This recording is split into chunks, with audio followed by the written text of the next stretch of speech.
राजस्थान में 2023 में विधानसभा के चुनाव हैं। केंद्र की अग्निपथ स्कीम को लेकर युवाओं में गुस्सा है।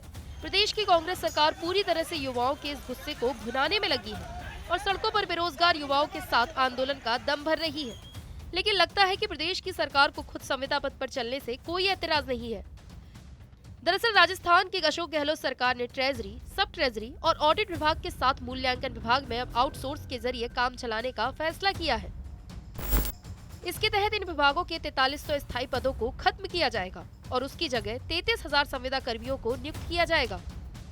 इसके लिए बाकायदा राजस्थान सोशल परफॉर्मेंस अथॉरिटी बनाने की भी बात कही जा रही है, जिसका मुख्यालय तो जयपुर होगा और सभी संभागों के डिवीजन ऑफिस होंगे। ऐसे में बीजेपी ने राजस्थान सरकार के संविदा पथ पर चलने को लेकर अब गहलोत सरकार पर दोहरी नीति पर काम करने का आरोप लगाया है। संविदा के नाम से जितने पाप किए हुए हैं वो दर्द तो वो बच्चा ही बता सकता है कि जिसके कोहनी में गुड़ लगा के कहा था कि संविदा पर जो है लगे हुए सब लोगों को हम पक्की नौकरी देंगे, संविदा का सब प्रकार से ख्याल रखेंगे।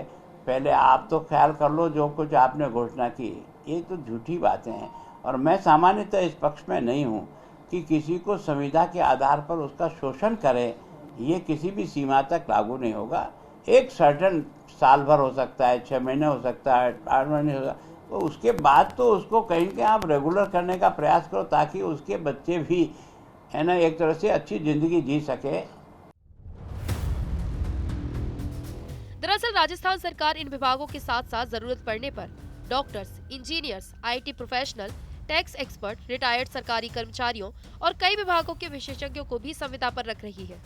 लेकिन पूछे जाने पर राज्य सरकार के कैबिनेट मंत्री अग्निपथ स्कीम से इन विभागों में संविदा पर नियुक्तियों को एक बराबर नहीं मानते हैं। देश की सुरक्षा और सामान्य सरकारी काम,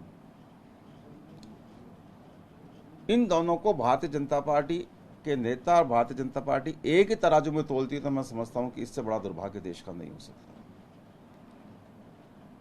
सामान्य संविदा कर्मी की भर्ती को अग्निपथ योजना से नहीं जोड़ा जा सकता। देश की सुरक्षा के साथ कोई खिलवाड़ नहीं किया जा सकता। भले ही सरकार अपने बचाव में अपना तर्क दे रही है, लेकिन ना तो विपक्ष और ना ही सरकारी नौकरी के सपने संजोए बेरोजगार युवक इस तर्क से खुश हैं। यही कारण है कि जहां विपक्ष सरकार के खिलाफ आरोप प्रत्यारोप में जुटा हुआ है, वहीं बेरोजगार युवक संघ के स्थायी पदों को खत्म करके संविदा कर्मियों की नियुक्ति के विरोध में सरकार के खिलाफ बड़े बड़े आंदोलन का ऐलान कर रहे हैं। कि राजस्थान का युवा समझ चुका है 2023 दूर नहीं है, राजस्थान से उखाड़ फेंकेंगे। कतनी और कंडी में अंतर नहीं होना चाहिए। आपने बजट में घोषणा की, आपने लखनऊ से बुलाया, समझौता किया, मंत्रियों ने रात को समझौता किया, आज हर बात से मुक्त कर रहे हो।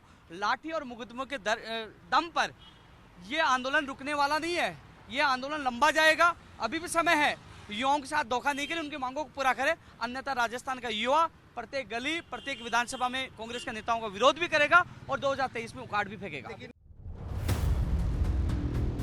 इन सब के बीच स्थायी पदों को खत्म करके अथॉरिटी का गठन किए जाने को लेकर अभी से विरोध भी तेज हो गया है और पहला विरोध तो उन्हीं विभाग के कर्मचारियों की तरफ से है जिसके पद खत्म किए जा रहे हैं।